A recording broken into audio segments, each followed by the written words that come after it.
En fait, cette association, la Majorité Silencieuse 21, on s'est déjà réunis la semaine dernière pour discuter du référendum d'initiative citoyenne et notamment d'une possible assemblée constituante.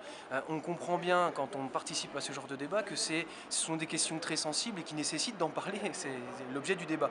Et donc on a voulu absolument rencontrer le député de la 2e circonscription car l'objectif de cette association est de mettre en place un référendum d'initiative citoyenne qu'on pourrait appeler consultatif, moi j'aime bien dire pour du beurre, sur donc la 2e circonscription. Je ne sais plus combien il y a de bureaux de vote, mais peut-être 130.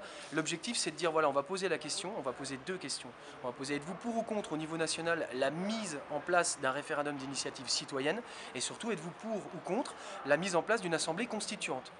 Parce que nous considérons en fait qu'il faut sortir par le haut de toute cette tension et que finalement il y a une grande partie des Français, alors je n'ai pas les chiffres exacts, mais il y a une tendance qui fait que les gens ne sont plus en accord avec le système démocratique tel qu'il est vécu aujourd'hui. Voilà.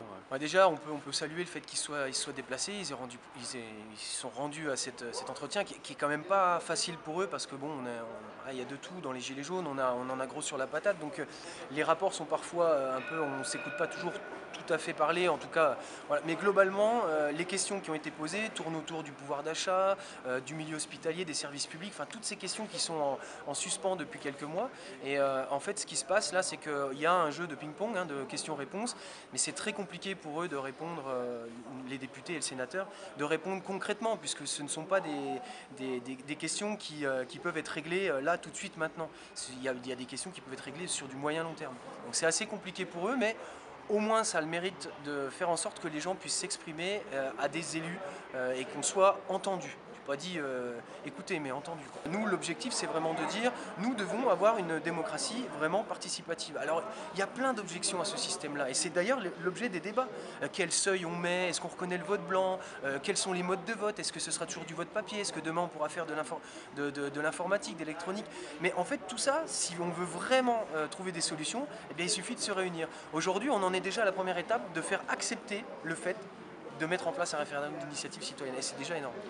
Écoutez, on s'est mobilisé, les parlementaires de La République En Marche, on s'est mobilisé pour répondre à la demande de rencontre et de dialogue avec les Gilets jaunes qui se sont organisés pour avoir une réunion qui se tienne avec des prises de parole, des questions, des échanges. Je pense que les choses étaient dites avec force, avec intensité. Mais les choses se sont bien passées et on a quand même pu, je dirais, répondre, s'expliquer et dialoguer. Alors, je pense qu'on rentre dans une période d'intenses échanges, de concertation. Des expériences vont naître ici et là, entre les maires et la population, entre les élus nationaux et la population, que de tout ça doit sortir effectivement des propositions qui ne seront pas orientées, préorientées avant le débat. Et avec cela, on prendra, je dirais, la mesure de ce qu'il faut faire pour changer, pour transformer et répondre à la demande de démocratie, à la demande économique, à la demande sur la pauvreté, à la demande pour effectivement donner le sentiment que la légitimité des élus n'est pas incompatible avec une démocratie vivante.